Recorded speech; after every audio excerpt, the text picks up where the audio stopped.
Calaroga Shark Media.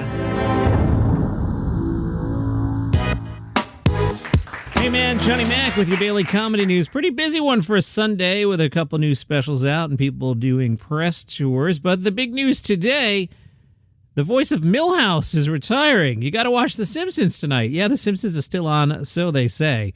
Pamela Hayden has voiced various characters, including Milhouse, for 35 years, is retiring. Hayden's final episode is tonight. Treehouse of Horror presents Simpsons Wicked This Way Comes. In Simpsons Wicked This Way Comes, a tattooed man at a mysterious night circus transports Lisa into three strange stories from the innocent 1950s, the chilling retro present, and a brutalist future where prestige TV rules the world. I think I can safely say after 35 years, Lisa-centric episodes are the worst ones. Have you ever watched The Simpsons and been like, oh good, it's about Lisa? You haven't. Hayden is now 70 years old and says the time has come for me to hang up my microphone, but how do I say goodbye to The Simpsons? Not easily. It's been an honor and joy to have worked on such a funny, witty, and groundbreaking show and given voice to Milhouse and Jimbo Jones, Rod Flanders, Janie, Malibu Stacy, and many others. Here's to everybody who made this terrific ride I've been on possible. Thanks for 35 years. Be well and happy. My best to all you. P.S. I'll always have a special place in my heart for that blue-haired 10-year-old boy with glasses. It is unclear to me what will happen to the character of Milhouse. Will someone else voice Milhouse? Will Milhouse just disappear? Who knows? The Simpsons is in its 36th season. The show, curiously, has been yet to be renewed for season 37, and you have to work on animation in advance. So that is very, very interesting. Keep an eye on The Simpsons. Maybe they just want to drift off quietly into the night, which is why earlier this season we had that quote-unquote finale, which, by the way, was the first episode of The Simpsons I've watched in several years. I am not at all anti-Simpsons. I consider myself a fan. I broke the habit. Back when we used DVRs, what would happen was football would run over and you'd get a recording of, 13 minutes of The Simpsons and 17 minutes of Terry Bradshaw. So I broke the habit with The Simpsons and really never got back into it. I thought I would when I had Disney Plus for a while, and I didn't. And I don't know. Someday at the nursing home, I'm going to watch those last 15 seasons of The Simpsons. We used to talk about the nursing home. Back at Sirius, when DVDs were in their heyday, we would get screener copies of everything. I mean, you got to see my closet. If something came out between like 2005 and, 2012 or so, I have it. So much stuff would come in. It would be like, here's the complete box set of 6 Feet Under. I don't really like the show. Let me give it to Jeremy. I know he likes it. Here you go. And I remember we were staring at, I think it was like Sanford and Son season 4 came in.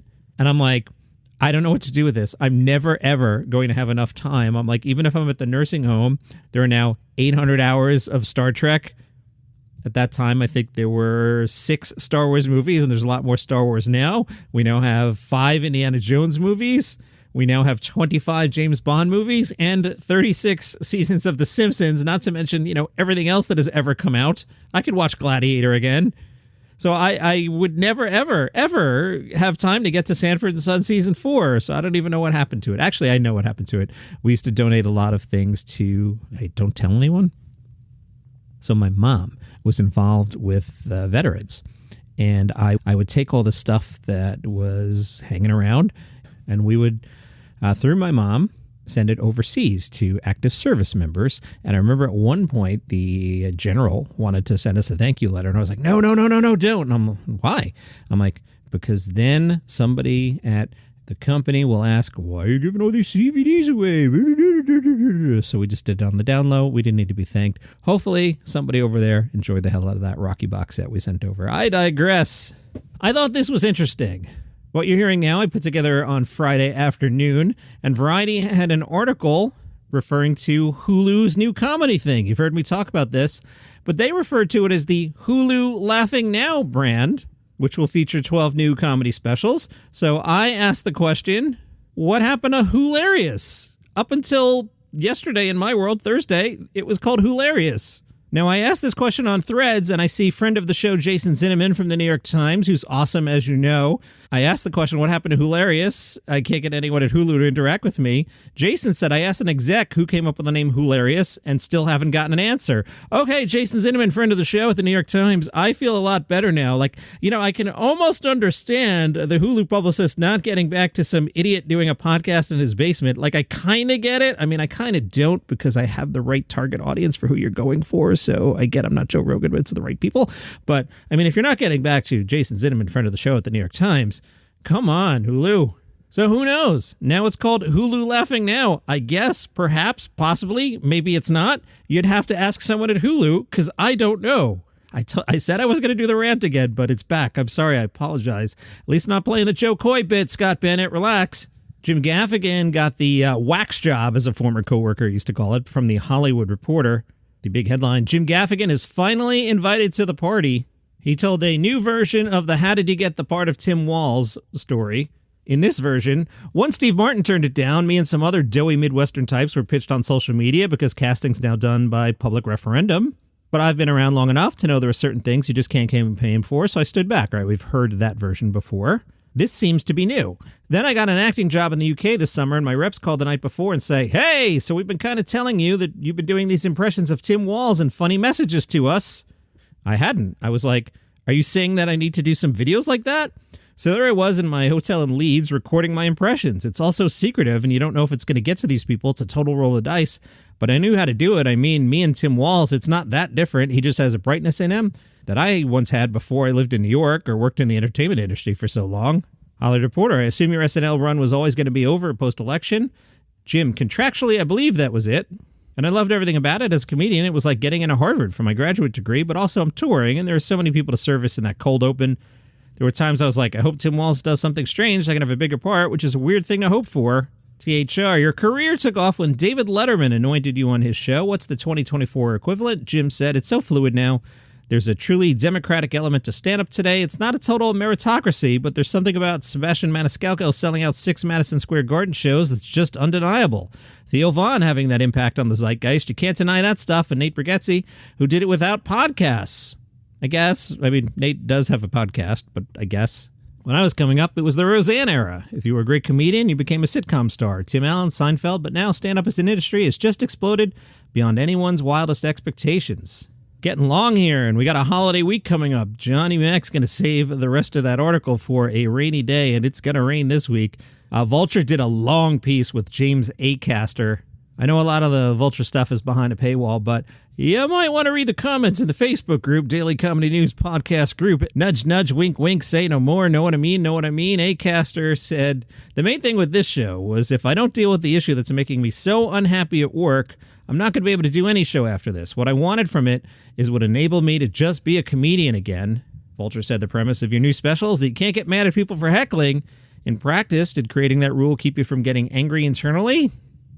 James said there were definitely people heckling who would still be jerks, but the aim was I wouldn't get annoyed anymore because none of us can go. I'm going to make sure I'll never get annoyed at work again, but not crossing the line of getting annoyed at them was really important to me. And that's not saying no comic should do that. I just don't think it suits my persona or my show. There were a few heckles where I'd be like, that was quite an obnoxious heckle. But what I found was if I don't get annoyed at those people out loud, the audience 9 times out of 10 will do it for me. All right, I'm going to edit on the fly here. I was going to tell you some more about Adam Ray, but like I just said about Jim, it's going to rain this week. Save it for a rainy day. I was teaching my college class on Thursday, and I almost quit the class and quit doing a comedy podcast and just decided to go live in a cave. I was telling the students about the Jay Leno incident, and one of the college students said, "Who's Jay Leno?" And I was like, oh my God. Like you just saw me turn into an old person on the fly there. I'm like, and he saw me react. He goes, I'm 20. I don't know. And I qualified Jay Leno as he's the guy who hosted The Tonight Show before Jimmy Fallon. I know there's an asterisk next to that, and I didn't want to get into all that, but yep, he's the guy who hosted The Tonight Show before Jimmy Fallon. Do you feel old? You feel old right now, don't you? Joy Behar said people like The View because they tell the truth, unlike dragon believer Joe Rogan. Apparently, Joe did a show where they talked about the possibility of dragons being real. Rogan loved Behar's comment and said, that's my new official X description. And I looked, if you go to @Joe Rogan, his description is dragon believer. Love it. On Gossip Corner, remember I told you the British papers were starting a rumor about Pete Davidson? Well, Maria Georgia says not true. She posted on Instagram to clear up some speculation that she had dated Pete Davidson. She wrote, "Never dated Pete. False rumor. I'm friends with his sister. Case closed." Then in a second post, she said Pete Davidson is not in rehab and has been sober for months. "Can't believe this stuff. It's very insulting to his recovery and my mental health. He's literally home."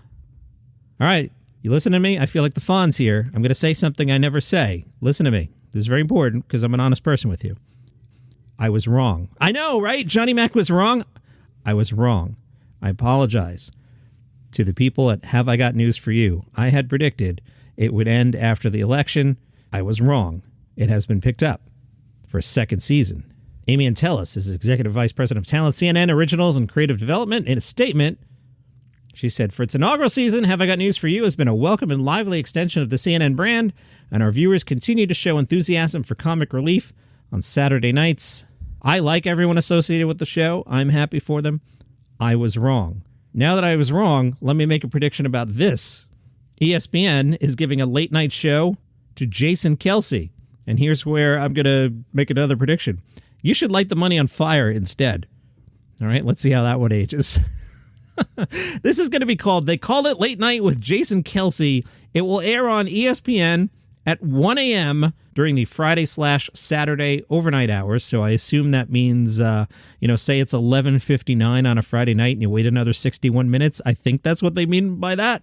It'll also stream on ESPN Plus and on the ESPN and Jason Kelsey YouTube channels. ESPN has picked up 5 episodes of the show, with the last episode slated for February 1st, which is probably Super Bowl week, right? They Call It Late Night will be filmed in Philadelphia with a live audience. The format's being described as personality-driven, with clear inspirations from late-night shows. The show will emphasize this weekend's NFL games and will include celebrity guests from the world of football and beyond. If you want this thing to be a hit, get your brother's girlfriend on. And our final story on this very busy Sunday, where we're kind of long here, and I already cut 2 stories, as you know. Ellen DeGeneres and wife Portia de Rossi apparently did not like the results of a recent election. They have actually left. You know, all these celebrities that said, if this happens, I'm leaving the country, they left the country.